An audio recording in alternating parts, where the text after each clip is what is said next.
Hello and welcome back to the channel, welcome back to another video. This one is team selection for Game Week 24, double Game Week 24. So we're going to briefly have a look at how I got on in Game Week 23, then we're going to look at how I'm set up for Game Week 24, and I've already used 3 free transfers, so we'll go over those. We'll go over my plans for my other 2 free transfers, and then we will also have a look at the best double Game Week options. So to begin with, 65 points in Game Week 23.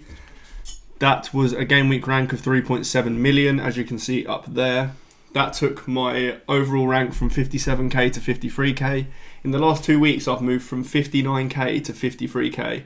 So I've basically gone nowhere in 2 weeks, which is slightly frustrating, but at the same time, at least I haven't gone backwards. So it's not the end of the world.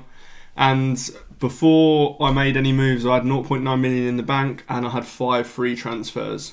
But like I said, I've used 3 of them, so we'll go over that shortly. Verbruggen in goal, thoroughly disappointing. It was a good fixture, but he's cheap and who cares about goalkeepers really. Then Lewis Hall, 2 points. Obviously not great. It was Bednarak again that got the goal against Newcastle. Munoz with 4 points. He managed to get an assist. Now, he's been good recently. 2 clean sheets in a row and then 4 points. He's just brilliant. He's so attacking. The only problem is he doesn't play in Game Week 29. We'll get onto the whole Game Week 29 thing when I talk about my team for this week. Trent with 5 points. That could have been a 20-pointer, honestly. He hit the crossbar. Could have had a clean sheet.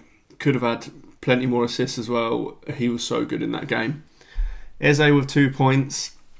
The first time since I've owned him, which is about 5 game weeks I think, that he's blanked, so he's been really nice to me. Bruno Fernandes with 3 points. He played deeper in that game, which was far from ideal. You never know whether he's going to play like that or not. I mean, Ahmad takes one of these 10 roles, and then if Garnacho plays, he takes the other one, and that means Bruno's deeper, which just makes him a lot less effective. But yeah, 3 points. Salah captain, he got a goal. He didn't really do a lot in that game. He was one of the less effective players on the pitch. I mean, they did deal with him quite well at Switch. They just didn't deal with anyone else that well. Everyone else played really well, whereas Salah wasn't actually that involved for the most part, but he took his goal really well. Cole Palmer with 2 points. He has looked a bit off it recently, but the fixtures are brilliant, so I will definitely be keeping him. Isak with 13 points. Now, we didn't know if he was going to start or not. I was never planning on moving the captaincy to him anyway, so it's not like I feel like I'm missing out on any points because I never plan to captain him.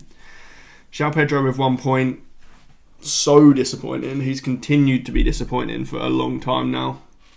And then my move this week was to bring Gakpo in from Nicholas Jackson. That move went incredibly well. 16 points for Gakpo. Couldn't be more happy with that. Semenyo on the bench with 9 points. The amount of times in the last 3, 4, 5 weeks that I've benched Semenyo and played João Pedro, and Semenyo's got points on my bench and Semenyo's blanked. João Pedro's blank, sorry.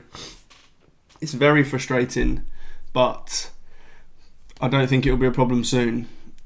Having said that, I'm likely benching Semenyo this week, but it is Liverpool, so I don't mind that quite as much. But anyway, let's get on to my Game Week 24 team now, and I'll talk you through the 3 transfers that I've made and my thoughts around any other transfers and future moves. Okay, so as you can see at the top corner, I've now got 2 free transfers left. I had 5 at the start of this game week. I've used 3, and I've got nothing in the bank now. I had 0.9 million in the bank.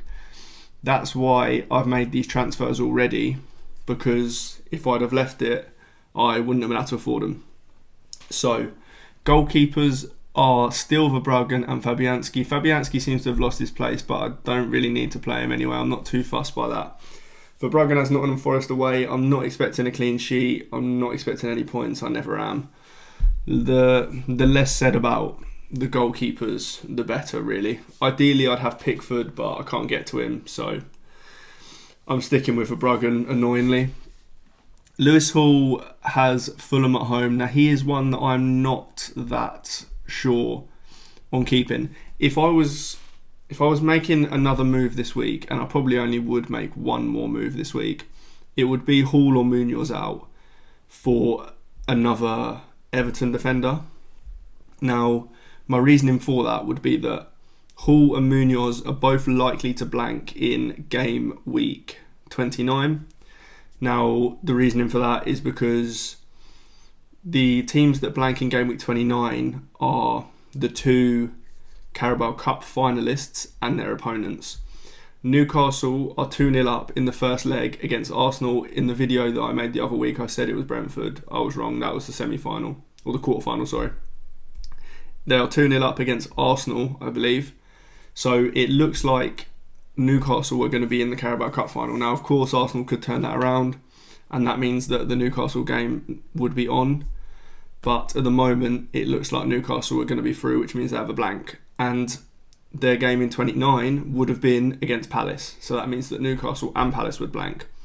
So I obviously have Hall, Munoz, Eze and Isak, as well as Liverpool players, and it's quite likely that Liverpool will also get through to the final. So I would need to lose some of these players quite soon because I don't really want a free hit in game week 29.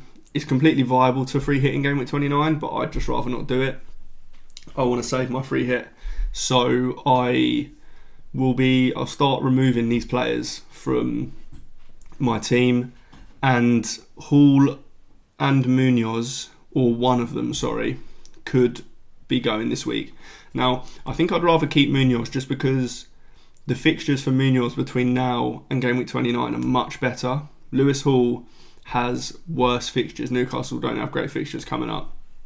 So it would probably be Hall that I'd sell. The defensive options that I'd buy are either Tarkowski, Branthwaite, or maybe O'Brien. So they're the players that I'd be looking to buy. I'm just not sure if I want to do that move, just because I think I'd rather save the transfers and potentially look at Bournemouth assets from next week. After this week, Bournemouth have ridiculous fixtures, like so good, and they're playing incredible right now. So I could save the transfer and do Hall to Kirkes next week. I mean, I could do the transfer, do Hall to Hall to Tarkowski, and then do Tarkowski to Kirkes next week, which is, I may do that, but yeah, that's my thought process. The good thing about moving to an Everton defender is that they definitely do play in game week 29. They play against West Ham, so it's quite a good fixture. It's at home. Also, Bournemouth do play in game week 29. Again, I think it's quite a good fixture. I've got Brentford at home in my head. Correct me if I'm wrong on that, but I think they might have Brentford at home in game week 29. And that fixture is definitely going to be on. So that's why I like buying Everton or Bournemouth defenders. Anyway, Mykolenko has a double, of course. I bought him in. That was one of the first move I made this week was Rico Lewis to Mykolenko. Rico Lewis seems to have lost his place. It doesn't seem great for him at the moment. And this is a move that I'd planned to make for weeks in advance, to be honest. But I just kept rolling my transfers instead. I could have made it weeks ago, but I'd have never played Mykolenko anyway. He'd have been on my bench. So there was no harm in just rolling instead. But I was always doing Lewis to Mykolenko. And then I've obviously got Trent in there as well. He just looks brilliant for this double. Munoz and Castan on the bench. But yeah, neither of those are going to play, to be honest. So that's the first transfer used, Lewis to Mykolenko. Now moving on to the midfielders, you'll see that Brian Mbeumo has come back into my team. The second move I made this week was Eze to Mbeumo. Now, Eze's been brilliant. Eze's got good fixtures. But as I mentioned, I need to start moving on some of these players that aren't going to play in game week 29 or are unlikely to play in game week 29. And Eze was one of those. So moved him on for Brian Mbeumo. The fixtures for Brentford are so good in the next few. Tottenham at home to start with is unbelievable. Then they've got a few really nice fixtures after that as well. So I really wanted him back in my team.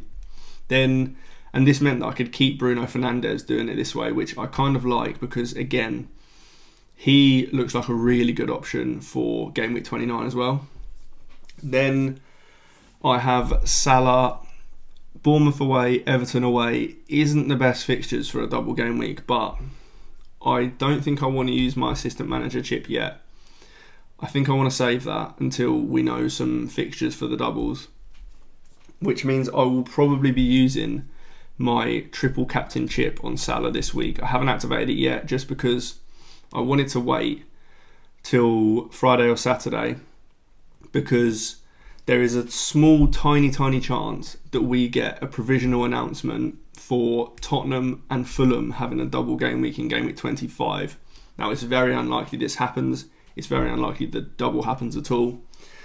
But if that double does happen, then maybe using the assistant manager chip would be better. I could go for David Moyes this week, and then I could change to Marco Silva next week for his double, for example. So that's one thing that I'm thinking about, which is why I haven't activated the triple captain chip. Like I say, very unlikely scenario. I will most likely be using my triple captain on Salah this week. Then we've got Palmer. West Ham at home's a good fixture. Chelsea haven't been great recently. Palmer hasn't been great recently, but I back them to turn it around, given that they've got the fixtures to do so. The fixtures are really good. Semenyo is on my bench again. Now, he always just scores points whenever I bench him, so if you own him, don't be afraid to play him. And I absolutely love him. I love all the Bournemouth players. I think they're brilliant. But I just can't fit him in my team this week, so unfortunately he's going to have to be benched. Moving on to the forwards, and this is where my third free transfer has been used. So you can see Ndai has come in. I have got rid of João Pedro. Now, this isn't something that I plan to do. I plan to just hold João Pedro, to be honest, because he's cheap, he's on penalties, he's getting great minutes, and Brighton are an okay team, but he's looked really bad recently. And the other option, apart from selling João Pedro, was to sell Isak, which I may have to do just because he won't play in Game Week 29, as I said. We probably won't play in Game Week 29, but I think I'd just rather keep him over João Pedro. And I've also got a lot of money tied up in Isak. I got him quite early on, so I've got quite a lot of value in there, and I may want to keep that value because I'll probably want him from Game Week 30 onwards. So there's a chance I'll just hold him and bench him into Game Week 29 to preserve that value. So he's got Fulham at home this week, and then I've got Gakpo, who's obviously got the double game week. He is the vice captain of this team at the moment. It could be Trent, it could be him. Not sure where I'll land on it. It also probably won't matter because I highly doubt that Salah doesn't play a minute in these fixtures. So that's my team. As I mentioned, transfer I might be doing is Hall or Munoz to another Everton defender. My thoughts on future moves are I want to get as many Bournemouth players as possible. Annoyingly, I really like my midfield. I've got Mbeumo, Fernandes, Salah, Palmer, Semenyo. I don't really think I can fit another Bournemouth mid in there, which is kind of frustrating because I would like to get Utara if they don't buy a striker. The other option, as I mentioned, is to get Kirkes in, which I will probably do, I think, especially if I don't do the Tarkowski move or whichever Everton defender it is. If I don't do that move, I'll almost certainly get Kirkes next week. So that's my thinking. Other than that, I will have to move Gakpo on quite soon. I may chance it in Game Week 25 and see if he gets the Wolves at home fixture. But after that, he definitely got to go. I'm looking at maybe Jackson back in or potentially Wissa because, as I mentioned, Brentford have good fixtures. And Ndai, I'm hoping, can just sit on the bench until Game Week 29. I don't really want to ever have to play him. His numbers are quite rough. If you watch my players to buy video the other day, you'd have seen his numbers and they're not great. However, he is on penalties now, so there is that. But I should just be able to bench him most weeks.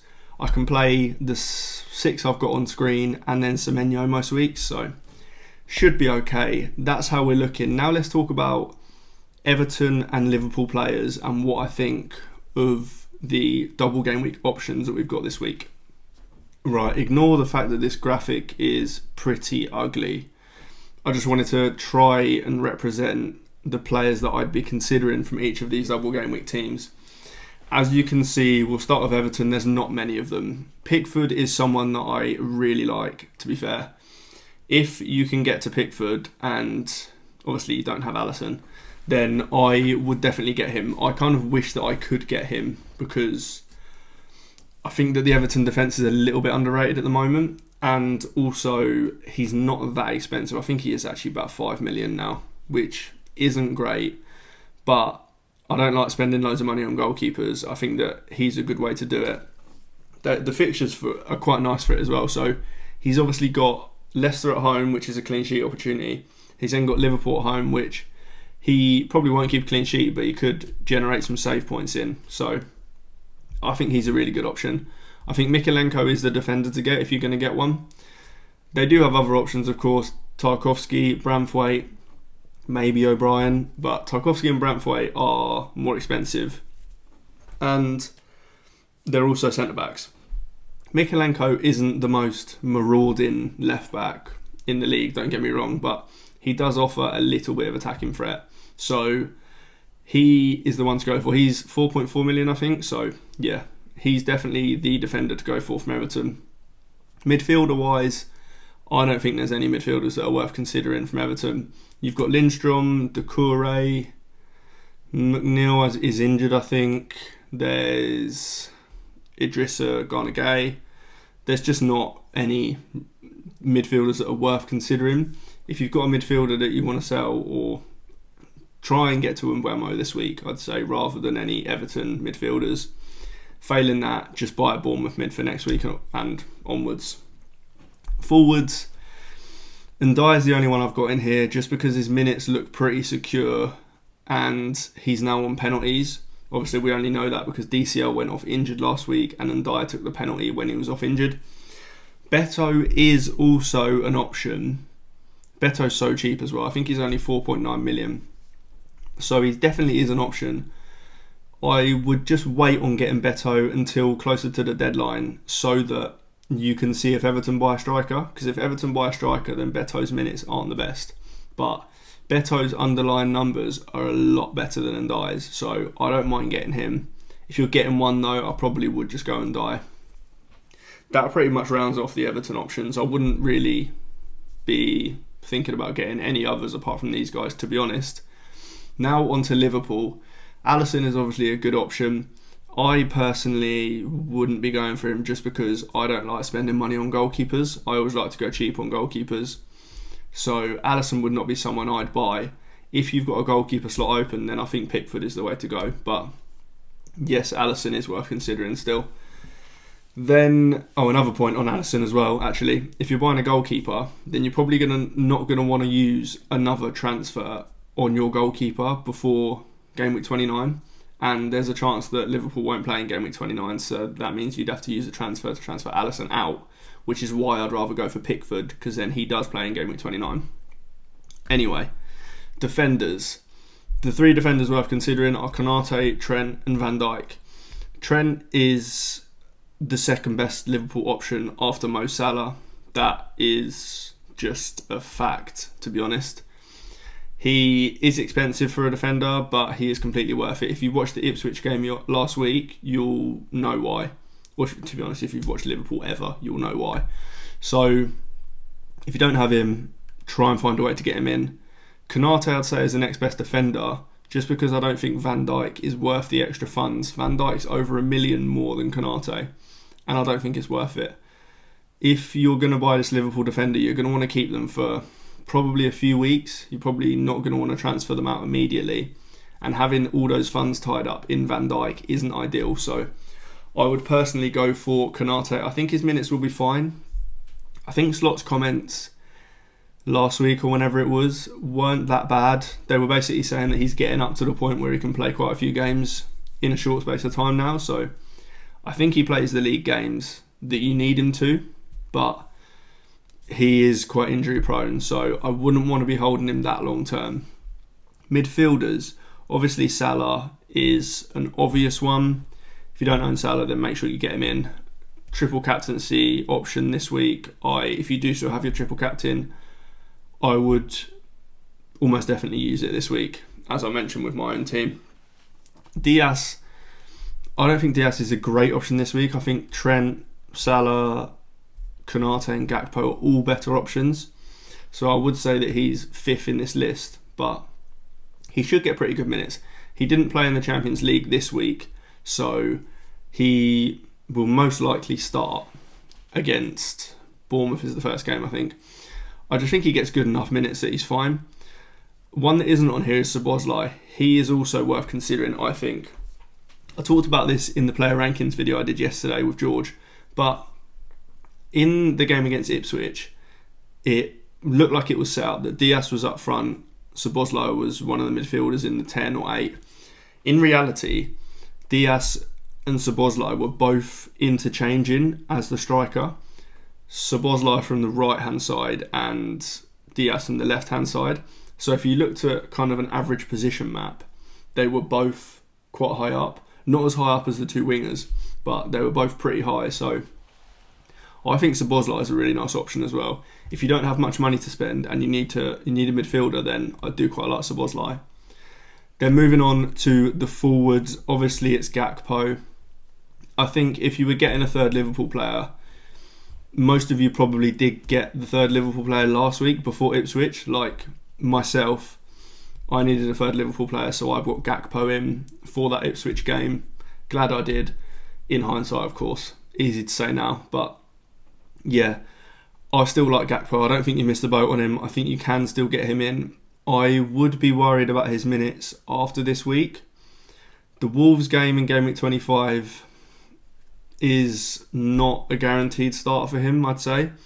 And anything beyond that is, again, not a guaranteed start. So I think if you're buying him, just accept that you're going to sell him pretty soon or have a plan to sell him pretty soon. Now, there is some good players to get off of him. So you can go to Wissa, like I mentioned earlier. You can go to Jackson if you think he's good. A lot of people won't want to do that, but you could.